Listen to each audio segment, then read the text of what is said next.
All right, Greg, we're recording, so we are going to go ahead and jump into things today. Thanks everyone for tuning in. Just a reminder for those folks who haven't heard before, we do have the Patreon site that you can check out even more, and we have subscriber-only episodes. But today we are talking about instincts and intuition. Sort of there's a difference between those and how they affect us when it comes to decision making and it comes to perception and it comes to a whole bunch of other things.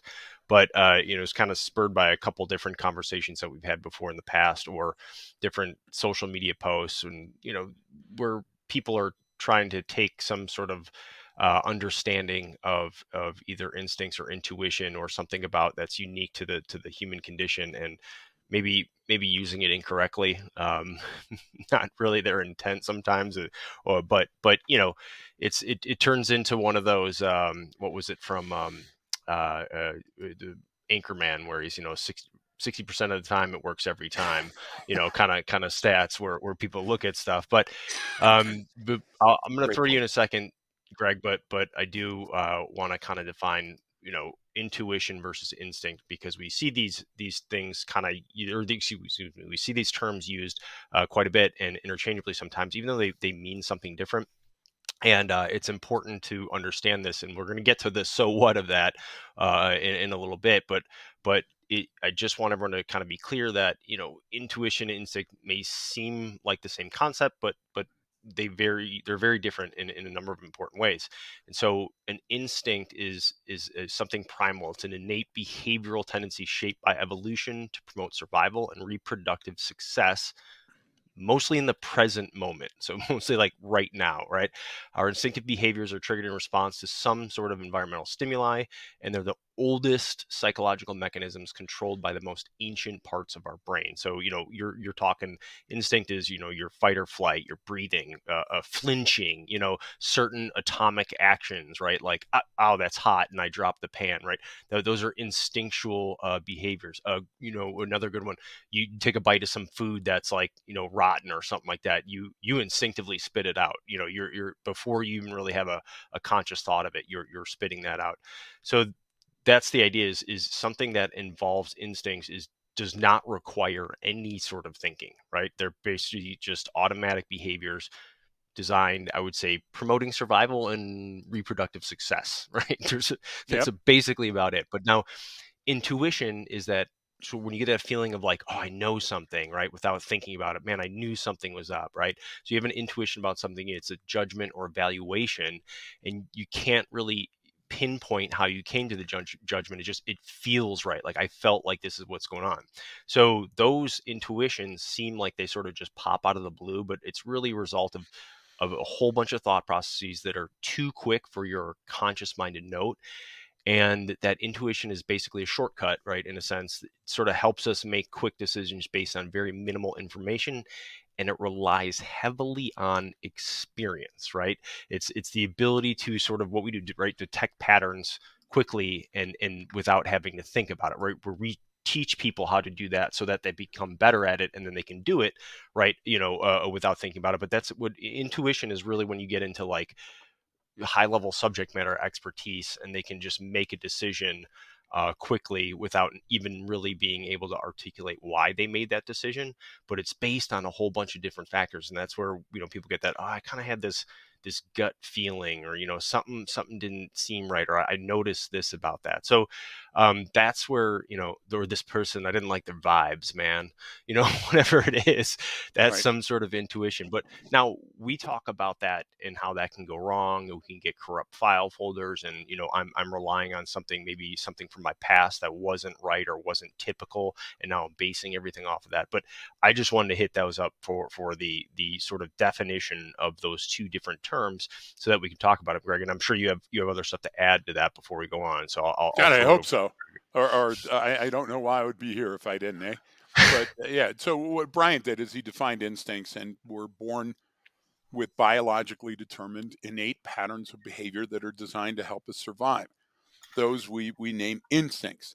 So the difference in my mind between instinct and intuition is that instincts are primitive. For example, we have the primitive instinct to survive, the primitive instinct to carry on a species, where primitive means something from an early stage in evolutionary development that we can point to. Now, I would say evolutionary and historical development because there was primitive means of doing something, a tool that we adapted over time, and then we conflate certain terms. So some people say primal or primordial. That's all primitive. That all is from earliest stages. The primal, the primitive instincts of humans, for example, are to hunt and gather. Now we've evolved, right? But we never lose those factors. We might lose the vestigial tail, but we never lose the part of our spine that used to be that tail. You see what I'm saying? And so the tail is gone, but we can point to that and say this is where our tail But was. and And go and ahead. and you're no, and you're talking about, those changes, these changes you're talking about are Yes, over, hundreds of thousands, millions of years, millions of years. not Yeah, millions really, what if you're talking about a tail, right? yeah, But A- no, and so I just wanted to note that. Sorry yeah. to And, interrupt. and the reason I'm talking about it is historic development is something we always have to go back to, sociological, psychological, physiological, and then we always talk. What's the historical perspective of this? What did this do? Why is it memorable, or why isn't it memorable? Why was it forgotten? And we've all heard of the term survival of the fittest. And that means our survival instincts are typified by self preservation. Survival instinct, therefore, the ability to know what to do, when to do it in order to stay alive. So, Brian and I had a brief discussion, a hallway discussion about the survival of the fittest, and Brian rightly said Yeah, most people get that wrong. And Brian, you're right. When they right. hear the term Yeah, fittest, right? they think like, oh, the strongest will survive, or the strong, and what it really means is the most adaptable in that environment. So Exactly. yes, The maybe a- being the an actual physical adaptable, biggest and strongest will help, but right? you can also be the smartest and most cunning and survive. Or so, there's Yep. there's different Yep. ways that or different mechanisms that will occur when we talk about that. But that was what even what Darwin was getting at. It was about this adaptability was really what it was. It was to change, or excuse me, adapt over time based on the conditions of that you're put into, based on the other environmental things, based on whatever's happening in Yep. that area, that you can adapt and continue to survive. But it's always one tied back to survival, and then it's the just the adaptation part of it. But and that's an important distinction. And the reason why I want to just make sure we're clear, sort of right up front at the beginning, Yeah. is the reason why we're talking about that is that part, those instincts, anything primal, anything what we would call, the term hardwired in a sense in Yep. our DNA, is something that we cannot change. It's still there, even though society is the way it is today. We still have all of those things, like you said. We're still wired in a sense to go out and hunt and gather and continue to procreate the species for survival, and we in our lifetimes will not evolve past that. Maybe in a million Exactly. years from now, or half a million years, things will change. But the idea is we're still that way. And so anything primal, right, that you're getting at, anything in there will sort of always take precedent, especially in certain situations, right? It's Yes. always going to be there, and it will always win, right? When people talk about, like, you It'll know fight it until it kind wins. I agree. it's well, it's kind of like the discussion between, like, nature versus nurture, and it's like, well, look, yes, there's all these things that influence who you are as a person, and your behavior and your decisions and all of those things, but what's encoded in you, those primal instincts, right, are the most powerful, and Yep. now it's depending on how and why they're expressed, but what you're getting into that's that's going to win. Right? Yeah. I And, have and to. It will but always we get to need a to know certain point why and that's win. important. You're Yeah, right and on. so I want to go why. Yeah, Yeah. sorry. I wanted to It's jump no, into no, that because you're I was kind spot of on. setting that up. So I think instincts fall to the bottom on the cutting room floor when we start thinking that intuition is powerful. That's wrong. We have to switch those things. Humans at birth have the natural instinct to survive. So medically, there's a term fail to thrive for kids that are too short, for kids that don't weigh enough, for kids that don't have that natural instinct to survive. But none of that has anything to do with intuition. Intuition is a cue. It's a prompt. It's something that later in life, as you experience things more, you'll start saying, "Wow, this feels like an earlier experience." Well, when I can compare things, that's not instinct, because our instinct is a hardwired decision. And I'll give you an example of that. Okay, training changes behavior. Our tagline has been forever, and we really, really understand and mean it. What do I mean? So let's flip the coin and go, how can we tell if we're doing training wrong? Well, I'll give you an example. You give a person an aluminum flashlight because it's a defensive impact tool. That means an aluminum tube on the flashlight can stop somebody swinging an aluminum bat or a piece of rebar at you and hurting you by using it in a defensive manner to block. That's what it's intent for. Now, if you use it to strike, you strike certain parts, nerve motor points on the body rather than a knee or an elbow or a head. But what happens to every single person that's handed a club and they're in a fight for their life? They do the overhand swing. They go what we used to call on the street headhunting. And I've done thousands of those investigations, and those people were trained. They were trained to do the common peroneal strike. They were trained to do a different manner of thing. But when you hold those two things next to each other, and you see the instinct is to survive, which means you will do anything that your brain tells you is within the realm of the Yeah. possible to survive. And that's where the overhand chop comes from. Give you another one. You run up on a car. You're pulling on the door handle. The person's locked. He's trying to put it in gear.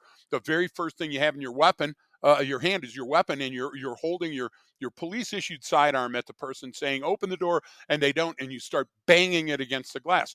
Thousands and thousands of films that you can look up people doing that. Now, Brian, where is the overhand chop with a aluminum flashlight taught? Nowhere. Where is bashing your firearm against the window to get inside that car taught? Nowhere. So how could we come up with it on our own? It's impossible that of Yes. all the choices that are out there that we would choose to do that. It just happened to go that way. No, what happens is our instinct drives our reproduction. Our instinct says we have to be alive to reproduce. And this is one of those moments where we're going to cut out the middleman and we're going to go straight to the source. And that means that we're going to do whatever it takes in that moment. And that's where our training falls short, because those aren't physical skills, Brian. Those are mental skills. No. This is where Maslow got it No. right. We can change certain instinctual behavior with training. Well, and this is sort of the situations you just gave examples on are predicated on what? I've now gone past the point of being Yep. able to really understand the environment and the situations. So therefore, my brain instinctively and will always go primal. It doesn't go, you know what, everything's probably going to be okay. Right? Never If does. if if our brain went to that, one, human race probably wouldn't have survived this long. Two, there would be no such thing as like anxiety, right? If people talk about anxiety, and it's like, well, Yep. yeah, that you're good, like you're primed to stay alive. Like that's where that comes from, Yes. right? Anxiety is that fear of the unknown in the future, right? Whereas fear is sort of like right here now in the present. Anxiety is like, what's going to happen? Do we have enough food to make it through winter? You know what I mean? That's an innate instinct in human beings. Yes. So anxiety is something I don't look at it as, oh man, I got to figure out my anxiety. It's like, well, okay, why is it being triggered for this situations is what you need to figure out. That's the corrupt file folder, but Right. having it is the best thing ever, because that's what allows you to continue to do your job well and be a good human and contribute to society and stay alive. Yep. But what I just want to be clear is kind of you brought up a couple situations there to use as examples of where you've gone past there. You're not using intuition, you're not using anything, you've gone primal at that point, because you've the psychological arousal, right, has gotten to the point where your brain is relying on instinct. And once you do that, it's probably going it's you said it, it's you're in a fight for your life. Even if you're Yep. not, even if the situation, According to your in the brain, you clear are. light of day, Exactly. after the fact is going, well, that's not what was going on. It was an accident. This old man was getting a cane out of the bed of his pickup truck, not a shotgun to shoot you, but you saw a shotgun or a rifle Close enough. because you went close enough, and your brain went from intuitive processes and thinking to this very instinctual way of looking at it, and then it becomes very binary. It Yep. becomes it's either a threat or it's not, and it's a threat for my life, right? I am going to die here if I don't kill this person first, Yep. or I Yep. don't do whatever action my brain has computed, right? It's all why you see people like, run out and, try to grab a vehicle or jump in front of a vehicle when someone's fleeing. It's like, no, no, Yep. no, no. That's everything in the world would tell you that's the dumbest thing in the face of the earth. But instinctually at that time, your brain is so primitive, it doesn't understand that this car is going to kill you if you go in front of it. It Yep. can't, right? It can't see that. And if I haven't trained for that sort of event, right, I'm not going to. And I become overwhelmed, and my decision making has become so clouded that I'm just thinking with instinct. And that's never, and this is why we hit the neuroscience and the limbic system so powerfully, and why we hit the limitations of cognitive performance over and over and over again, because it's Yep. something you cannot increase. It's something you can't change. You can become a better intuitive thinker, and you can get better at thinking critically so that you do not become psychologically overwhelmed, right? You don't reach that level of instinct kicks in and is primal, right? You can get better there, but it doesn't matter who you are, what level of training or experience you have. If you do get to that point, it's going to become a very simple, I either kill them or they're going to kill, or I'm going to die, right? Yep. And it becomes very binary. So this instinct is obviously to keep you alive, and you there's nothing you can do to prevent those. There's nothing you can do, um basically, to control those mechanisms once they've kicked in, right? Was That's that true. is That's that, is that just a like way to? rage. Right, Yeah. right, Yeah. that's It's the the idea between anger and rage. Like, once I get yeah. to that point, it's on board, it's there, it's happening, and I can't do anything about it. I can do So, everything before it gets to that. I can yeah. focus on that, but not once it gets to that level. Does that kind of So make sense in it how I'm makes a lot of describing that? sense, and you said a lot of great stuff. So let's unpack it. First of all, there's certain types of survival engineering that we have. For example, the nose being above the mouth. That's not accidental. The nose makes sure that it passes the smell test before it gets into the mouth. So you're not going to accidentally eat fetid food, which would inhibit your ability to survive. You may die from that. So, absolutely everything, the ears being panoramic, our eyes being forward looking. If we go down through all of those things, Brian, that's survival engineering. None of it's accidental. Okay. Second part of that, we have risk reward circuitry, which by itself means that we were trying to get up and get out of the cave. So you said arousal. Arousal is a huge word, folks. Seeking arousal outside our cave as early man and woman, fear, anger, anxiety, pleasure, all instincts. None of them are intuition. All of them are hardwired instinct. Now, much later, okay, you can say that, hey, I found that most fish are found in a stream, not on land. Okay, well, there's your intuition kicking in. You see what I'm trying to say? Yeah, So yeah, I one got you. one is very much more important than others. So look, there's certain stuff we cannot override. For example, if we take a look at all of the world, hibernation in animals is an instinct. It can't be overridden. And when an animal does fight hibernation, it ends up starving or dying or being killed by other predators. Migration, okay? You don't migrate, you freeze in place and you die. So those are the type of things that we see repeated over and over. I'll give you an example on I-70 outside of small city Eagle in Colorado. There's corridors where the animals have gone south to north for better feeding grounds for so many years that they had to put up fences with gates and underpasses to allow the elk population to continue Right. to migrate, or they would all die in the freeway. There's a place up in northern Colorado called the Leather They Highway that so many where they do, car yeah, I was gonna animal say accidents. they've done that built they've done even, in other places, they've built, highway overpasses that are just for animals. Right, exactly. That they So they built so it between 2 areas because they know they're going across, and now the animals learned, "Oh, we can just go right up over here, and we're not gonna cross the freeway." Exactly. So we compare that. In humans, it's stuff like eating and drinking and sleeping, and they're examples of our instinctual behavior. And so hardwired are they that when you take a look at circadian rhythms, for example, they're specifically to set up to make sure that we have that brain rest cycle and that we come off being on, switched on all day. They're driven by our need to survive. And example. of a primal instinct. Another one is hunting. Okay. Another one is gathering. Those were so essential to early survival, and we still do that today. That's why there's a drive through at a restaurant. Okay. Because we figured out that how will people get it? Hell, if you can deliver it to their house, they'll even pay extra for it. Look at what's happened even since COVID, which helped us understand that humans are best, that humans that are best adapted to the environment are going to continue to survive.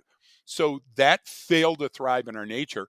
We have to pass on our characteristics, our biases, our behaviors to future generations for them to have a chance. So those things that are instinctual stick around because they're hardwired and they're hard to break that habit. Those things that are intuition based are those things that we've learned over time that now all of a sudden, like a female intuition. That's a great one. I rarely use the term intuition, but I often use the term female intuition when I'm describing it. Why? Because females have been predated like horses in the Yeah, environment. You take a look at the evolution of a horse, the evolution of a female, and I'm not trying to say anything by that that's negative. yes. I'm trying to say that because they were predated, because they were thought of as less person, But they didn't get the right to vote, all these other things. They naturally, okay, with their instinct adapted well, and they intuition that I might get raped, I might get attacked in some way, I might have a problem. So those two things went and together. that still go that that goes back to the adaptation, right? So men are Of course. born with, more muscle mass, greater bone density, higher levels of strength just across the board on average Yes. than women are, right? And different Yep. hormones that allow for that. So what did women have to do to survive? Well, women have a greater functional field of view than men, right? They can see more in their Exactly. environment.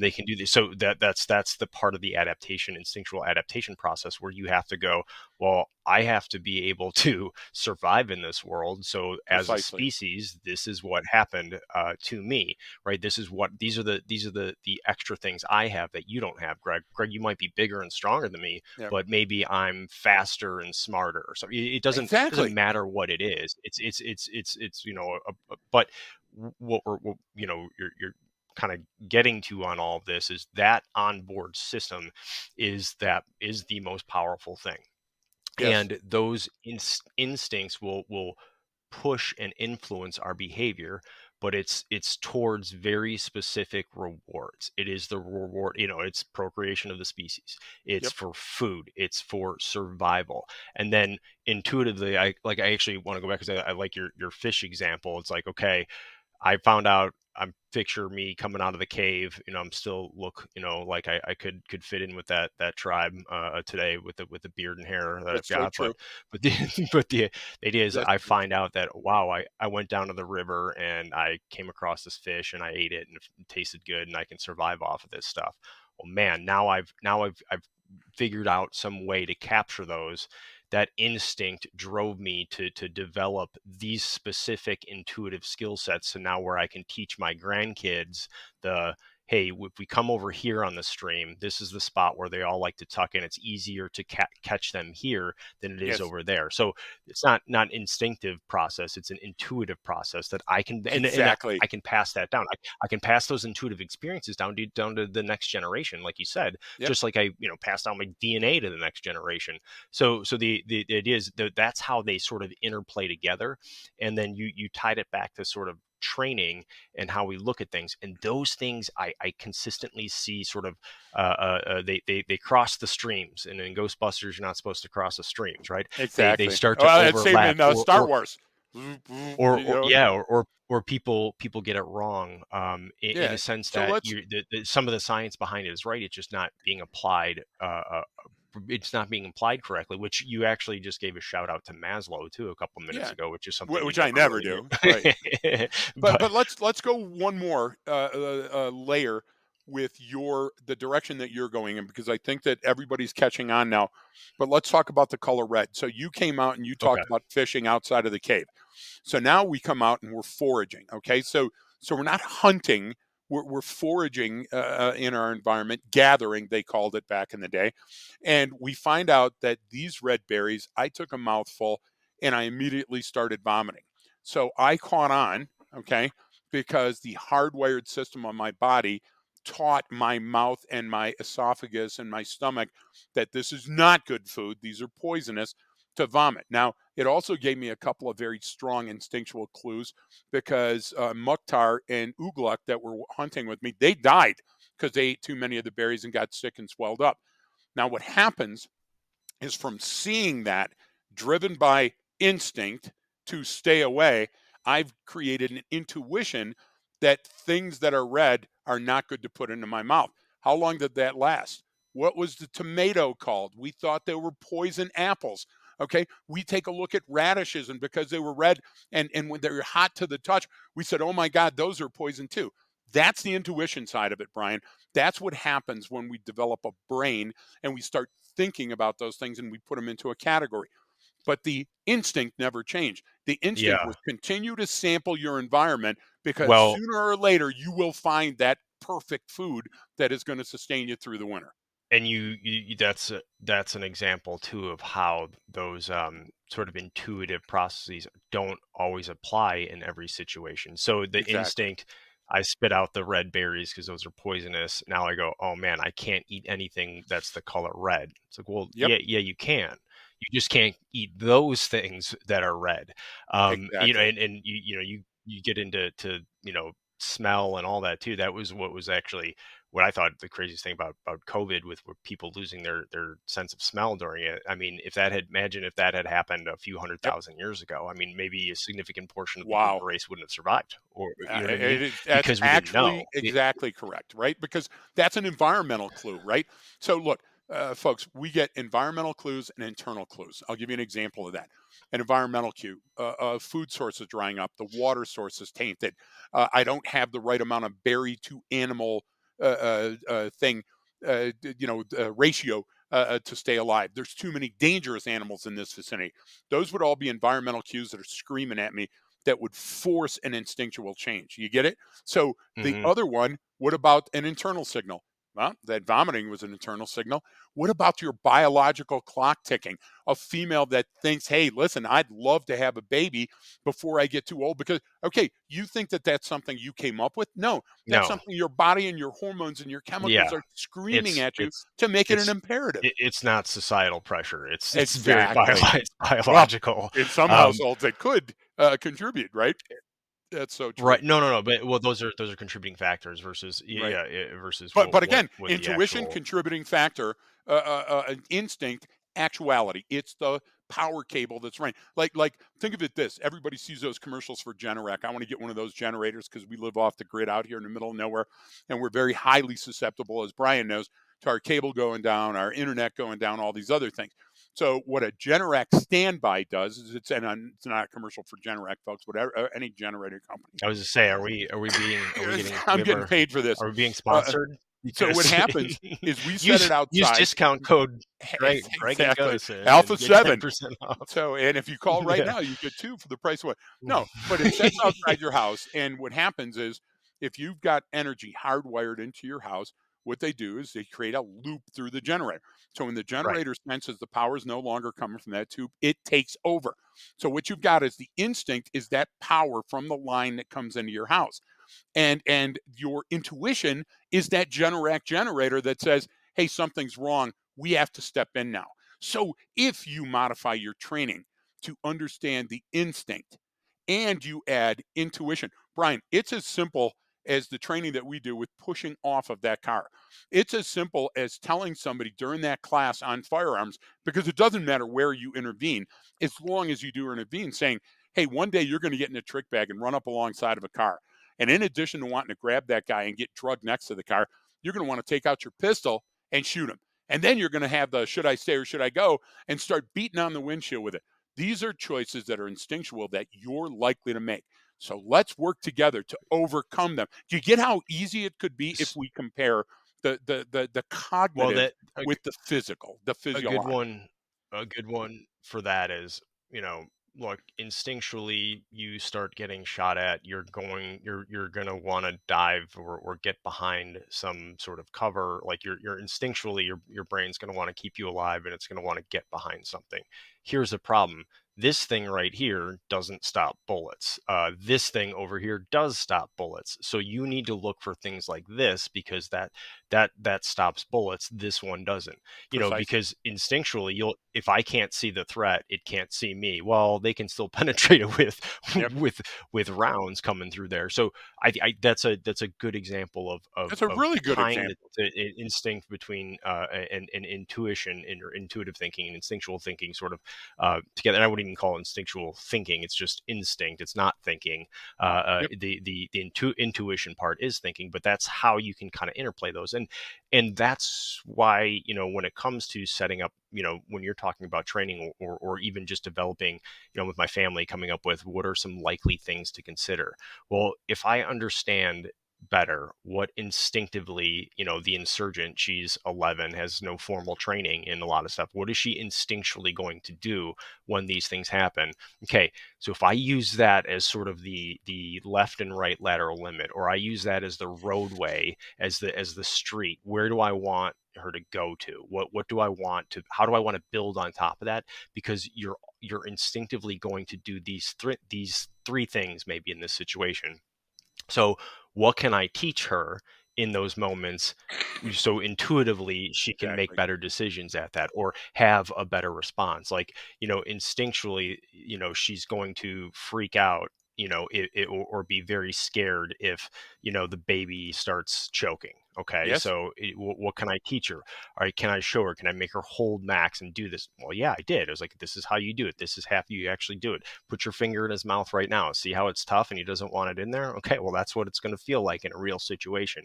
Right? So having a little taste of that, it will help in that situation.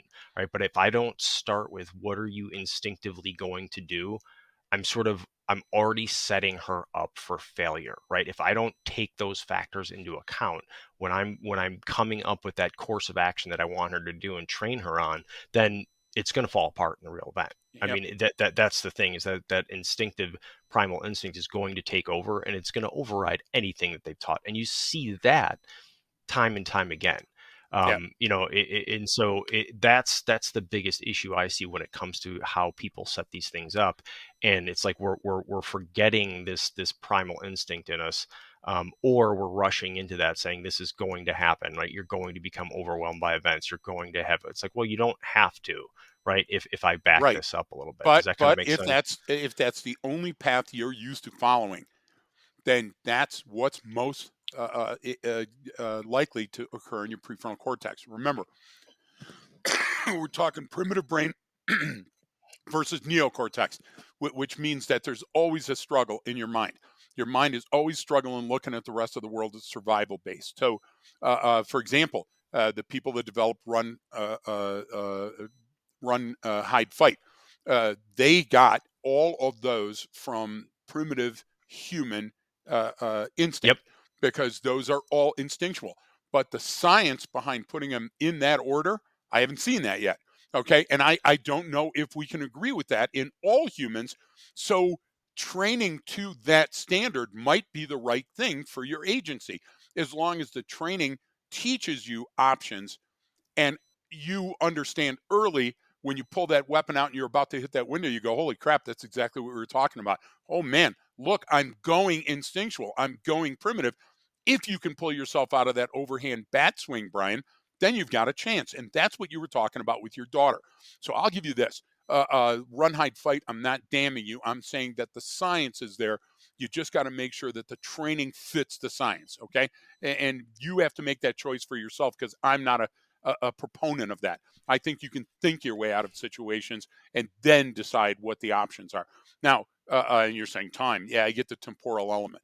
The bathroom. Bathroom is the smallest room in your house other than a closet. Your brain doesn't think of a closet as a room because it has linen or pantry. Okay. When you go to hide, more people hide in the bathroom than any other place because there's a number of things in the bathroom. There's hard things like the tub that I can jump into. And a lot of firefighters have found kids hiding in the tub and Yeah. dying under their bed. Why? Because what happens, that fire overrides all of their training and all of their intuition, and it goes instinctual. I have to hide from the fire. The fire is bad. and therefore they're in the tub or in the bed, and that's a bad thing. Okay. So we have to train them to overcome that. We also have to train them that the fireman that's coming to pull them out from under the bed is going to be dressed like Darth Vader, the actual thing that we tell them that they're going to be scared shitless of. There again, we have environmental cues and internal cues that are going to come and fight between our primitive survival brain and our neocortex. So your training, and again, I don't care what your training is, but your training has to have components of each, and it has to be repetitive enough, and you have to change like a rheostat the amount of external arousal. And external arousal doesn't always have to be fear or anxiety based. It doesn't always have to be a gun. It can be competing arousal because the brain now, over a million years of evolution or more, now we see survival and what? What do we always equate survival with? Opportunity. Hey, here's an opportunity. Hey, take a look. If I step in there right now, if I do these. So now we have an additional competing factor because it's not as dangerous as it once was. And everybody goes, oh, it's so dangerous now.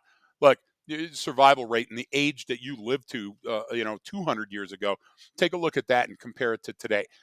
You got a splinter and you weren't on the way to the emergency room. You were on the way to the morgue. Those things change how we think about the future.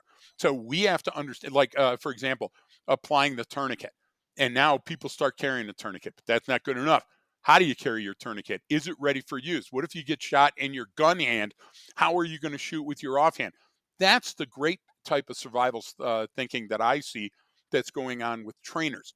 But that's not enough. It's not enough to flip the tire or shoot the target. We have to think through these things. And the first part of thinking through those things is anticipation. What might I encounter today?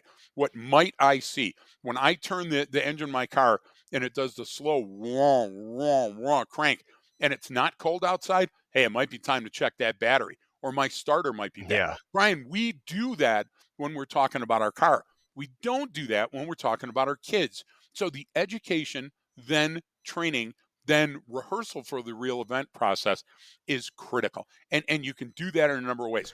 No in-person training will ever stop because virtual training is so good. That'll never happen because humans have to be face to face. Maybe in a million years that'll change.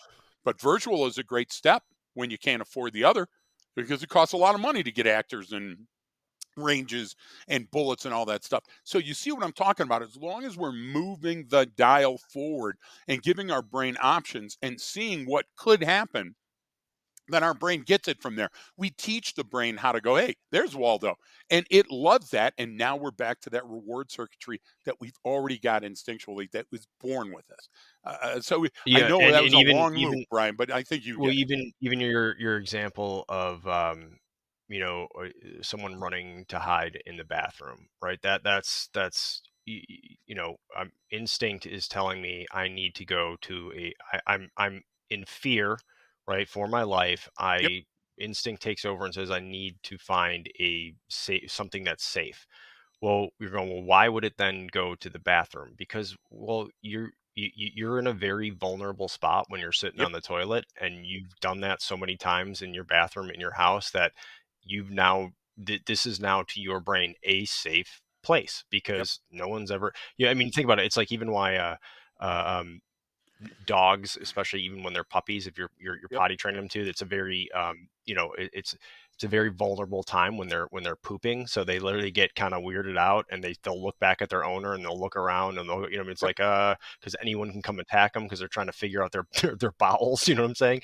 So Exactly. it's a very it becomes this place where you're safe. So therefore, when that fear kicks in and I become overwhelmed by the situation and I go to instinct and I'm not thinking through, I will run to those places. You're That's why right. you see in those emergency situations people do crazy stuff or something weird or something that's Yep. it's literally counterintuitive because your thinking brain would never do that, but instinctually it makes a lot of sense. Oh, now I know why they go there. You even brought up we talked about it on other podcasts before, but when someone's in a and this is probably more true for a little bit older vehicles, but still just as true today in some sense, is when someone's being pursued and they're not wearing a seatbelt, and they go to take that left hand high speed turn and they almost lose it and they That's almost it. come sliding out of the driver's seat. But then when they take a right hand turn, they can pin against the door and they're fine and not going anywhere. So now Yep. instinctively their brain goes, got it. I now know that I have a better chance. I can take a turn at a higher rate of speed going right than I can left. So will it start to choose more right hand turns? Well, yeah, that's how your brain works. It learns, and it learns very quickly, and it's driven by that instinct. So that's that underlying operating system that's always, always on. And the more extreme the situation, right, the more it's going to take over, right? The higher the That's what it's there stakes, the for. higher Exactly. the arousal, right? The more of a survival situation it is, the more instinctual you will become. Yep. And so it's an important distinction between instinct and intuition. And it's important to understand it when, like you talked about, setting up sort of a training scenario or figuring out Yep. what's likely to happen next. And this is why we go to the primal stuff when we're doing predictive analysis. When the pressure's on with someone, they're going to fall back. And that's what people mean when they say, we don't rise to the level of our expectations. We fall to the level of our training. It's like, well, and then you're going to fall to the level of your instincts after that. Yeah. So if you don't have that training, if you don't, or your training was a presumed capability, not an actual capability, all that shit's going to go out the window, and you're going to do the most basic rudimentary stuff. And then now what we do, unfortunately, is everyone posts videos of it and points and laughs at people and says, oh, look at these idiots, when that's you Right. in that situation right So there. But clearly, science is that if we videotape or tape or record, gosh, all of those terms record. are outdated now. Yeah, I mean, but think about that for a minute, okay? Because there are no tapes or anything. But if we record a situation and we point to it, immediately what we're saying is we're not going to use the scientific method. We're going to use this one example, and it's going to prove everything to you.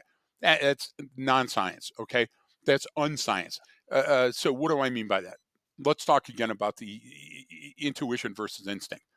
All of a sudden, you're on the freeway and you see a police car pull up behind you. Your immediate intuition, your intuitive sense is, holy shit, I'm going to get pulled over. So you go to 10 and 2 with your hands. You start adjusting Mhm. everything on your seatbelt, make sure you're looking good. And then the guy burns by you because he's headed for the Waffle House. And you go, whoo, okay. That's all intuition. That has nothing to do with instinct. But that bag of weed or meth or fentanyl that you've got hiding in your car, the fact that you hid it instinctually tells me that you knew possession of that item was wrong, and therefore you made extra effort to hide it. You know what you didn't hide? You didn't hide your lunchbox. You know what you didn't hide? You didn't hide your hat or your gloves or your umbrella. Those things were all where you could reach them. So you can make an argument for when you go to search that home, SWAT teams, where likely will your suspect be? I guarantee it's not likely the living room. Okay. You can make sure that you understand that intent has been established if the person makes a furtive gesture to hide something. Why would they go through the motion on a traffic stop to conceal something from your view unless they had the mens rea, the guilty knowledge that there was something wrong with that? So the same thing when you come in and you ask your kid, "How was your day at school?" Fine. Okay. You can say, now, Brian, that would be intuition based on all of the other times that your daughter walked in the house. You know something that's wrong. But instinctively, you have to go after that and pull that thread to find out what it is. So there's a constant balance in humans, and survival is at the end of that balance. So therefore, when you see a statistic where somebody just casually throws it out there and says, well, this has to do with your choosing a bad job or having a bad boss or being in a bad relationship, none of that shit matters to your survival brain. Those are all things that you acquiesce You've attributed sociologically that. to. Yeah, Yes, you've you've attributed that created them. value to it. Yeah, Yeah, yeah. so don't think that those things are going to be in the way of your survival. When it comes down to you, you will save you before you save any other member of your family. And that's why it's so remarkable, and we give the Congressional Medal of Honor to a soldier that saw that the situation went sideways and now there's a grenade and put themselves on top of that grenade to You save can everybody else, because it's not normal, Brian. no, It and is not clinically you, normal. and that's another point of how you can sort of those specific cases where you can override your natural instinct through training, Yes. or through that. I mean, that's that, but that takes a long time, and it can take, you're putting in that situation, you're sacrificing your life, so you're overriding your limbic system in a sense for the Which is almost purpose of unheard of. something else, for something Yes, sir. greater. But if you think about it, it's not really overriding your instincts, because it goes back to survival of the Yes. species, right? So you're saying I'm sacrificing myself for the good of the rest of the people in the This tribe. group. So Yes. that's why you're actually able to do that, is you can say, I can do that because this group of people will continue the fight and I will be This gone, fight but is we worth it. will survive. Exactly. Exactly. And And Brian, let so, me let me but let that me ask those you are that. rare. Those are It's very so rare. rare that it's remarkable, and that's why we give awards for it. Brian, you went through the same thing. That all soldiers, sailors, Marines, Airmen, National Guard, Coast Guard. You went through an induction station, then you went to basic training. Then you went to advanced individual training. Then you went to even more specialized training. Then you did a workup before you went to combat. Then you went to combat. And then you learned in combat. You came back. You went through a routine again to build up for Hmm. the next. Okay. So, everybody out there that hears my voice, that's a cycle. So, as you went through that cycle, you encountered other people that were great stateside. Man, they could throw the grenade. They could do the bayonet drill. They knew all the man on the range with the saw. They were just cutting down targets. Did you ever see somebody that was really, really good stateside, but now you're in a combat zone and they had no idea what to do and you had to grab them by the chin strap and pull them out of danger? Has that ever happened to you? Of Okay. course, yeah, So and vice what versa we as well. yes, of course it is. Of course it is. You had people that sucked in training that were the hero out on the battle space. Why does that happen? Because we still haven't been able to tap into the difference between our survival instincts and our neocortex. We continue to try to outthink the problem, but we don't understand that even though training is really, really good, the real event will change us dramatically. And in some people, they just won't function well. Some people will grab the gun instead of the taser. Some people will hang onto Hmm. the steering wheel and it'll kill them. Some people, and you know what, Brian? I hate to say it, but that again is going back to the survival of the fittest. If you make the wrong choice in those circumstances, you may still have heroic mindset in your prefrontal cortex, but I'll tell you that your instinctive brain is screaming at you, let go, run, hide, save up your energy for another day. So we have to crack the code as humans, and we still have it. Look, we've cracked the codes on some stuff, like OSHA. What a brilliant thing. Okay, because it's likely that you're going to get in an industrial accident if you don't have these safeguards. It's likely you're not going to survive getting hit in the head with a hammer dropped off the roof from the roofer that it slipped out of his belt. Those are brilliant things. What do we got with the national aerospace, the people that investigate plane accidents? Okay, I love the way they do it. What And do, the Brian? Yeah, NTSB. NTSB. They go back in and they take a whole hanger and they recreate everything. They put the belt buckle back where it was. They want to understand everything about it. Okay. You know what we haven't done that to? We haven't done that to HR, courts, corrections, prisons. Those are the places that we need this type of intervention to understand the difference between instinct and intuition and training. And we haven't cracked it. Are we on the way? Yeah. But guess what? There's a lot of people dying. There's a lot of people pointing to things that don't matter and saying those things are Well, specifically the that cause. that that's the issue, is we conflate some of those. We conflate the issues, we conflate contributing factors with Yes, proximate cause. We don't fully understand why these things occur, so therefore, without a understanding of what really the problem is or what to address, then you're never going to address it correctly. So I we agree. come up with ways that are seemingly good, or certainly well intentioned, but seemingly good things to have, and it ends up not working. That's where you sort of get that presumed capability. But and that's why we're discussing this instinct versus Yes, intuition, because there's certain factors at play, and we because we even get into it, and people are like, why do you guys talk about physics sometimes? It's like, look, like, if how you're can you not? walking along a hill or a sloped Yep, ground, you're naturally going to start to go downhill. And even if you're not thinking about it, even if you're just going about focusing on what you're doing, meaning there's certain elements that are at play here that you cannot, if you're not aware of, you're going to attribute your problems to something that, like you just said, doesn't matter, or is Exactly. inconsequential, or wouldn't have mattered had you known that. And this is why we're always trying to get people to wind the tape back on a lot of different issues. It's like, well, hang on, there's a whole world, but everyone focuses on whatever that flashpoint was. It would be like, you know, your example of the plane crash and the NTSB going like, well, it was, pilot error. It's like, Yeah. okay, well, what was the error? It's not just Exactly. pilot error. It's what was it? Because then what they do is they go, well, see, we're training these people incorrectly. They made this choice in that manner because they truly believe that was the right thing to do. However, that was the wrong thing to do. But you know what? That's exactly what we trained them to do. So we actually have to go back here when they're Yes. first learning to fly and fix that portion of it so that this doesn't happen again. Not fix the plane, not fix the be have it be able to handle higher level G's in a dive. No, it's this back here.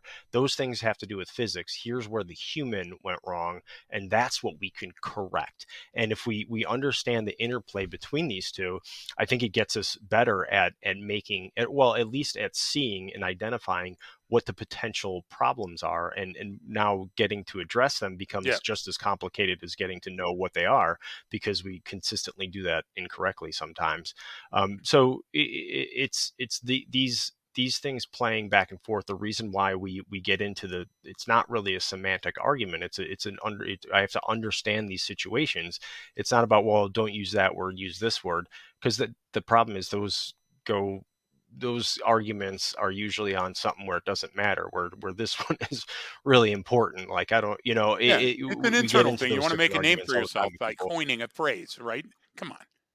Yeah, and a lot of that isn't as important as what people think. And this is again kind of answering a lot of the questions we get about why we get so heavily into how the brain works, and why we keep reiterating certain things about, like, even when it comes to like functional field of view and orientation, why certain body language doesn't matter, because there's other factors at play. It's like, look, if I get these parts right, everything after that will become much easier, and I don't need Exactly. to spend as much time on that stuff if I focus on what is instinctually every human being likely to do in this given situation.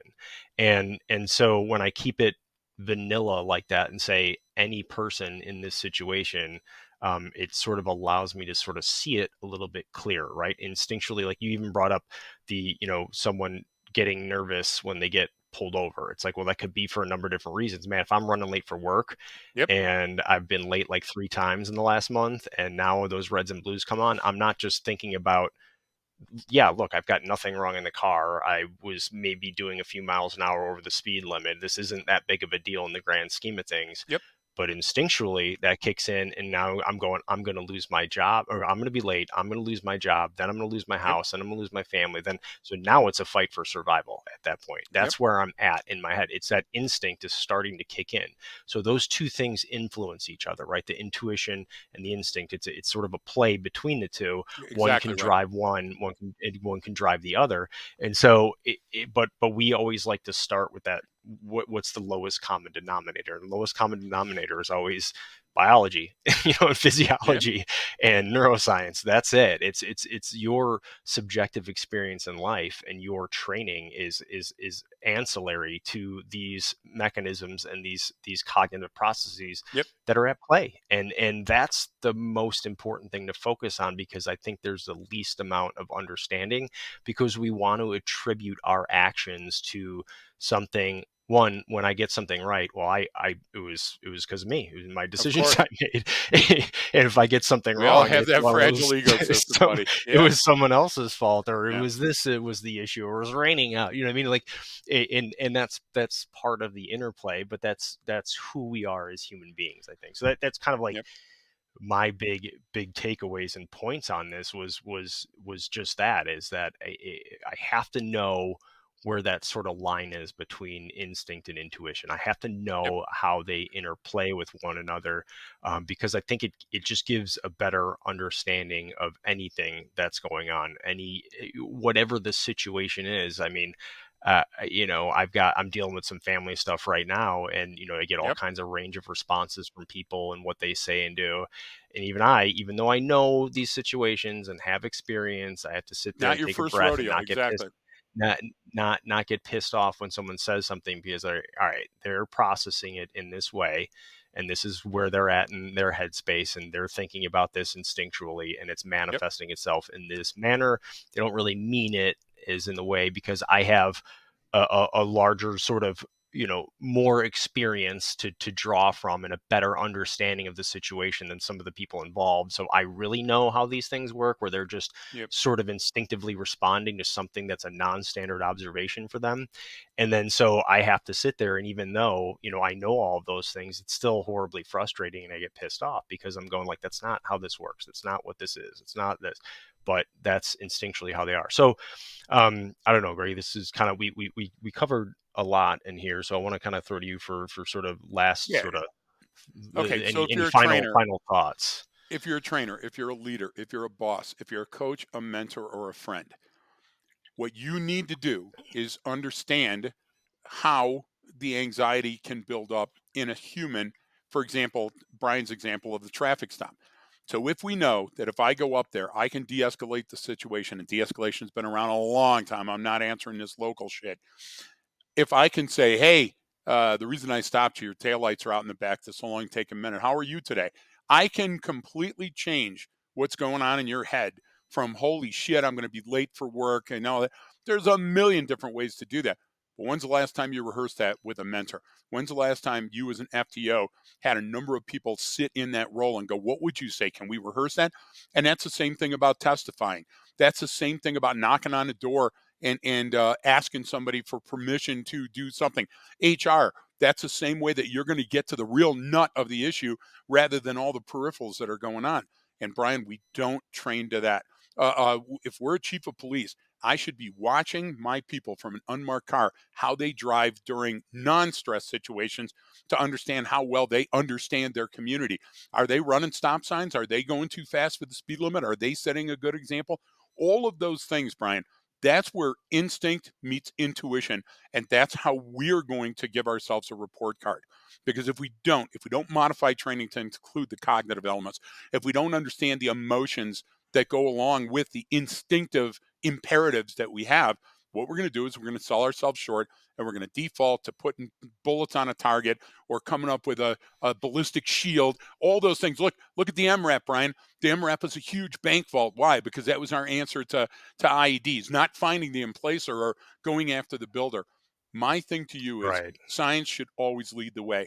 And humans are simpler to figure out than you think they are. They're much more complex in some ways, Yes. right? But Yes.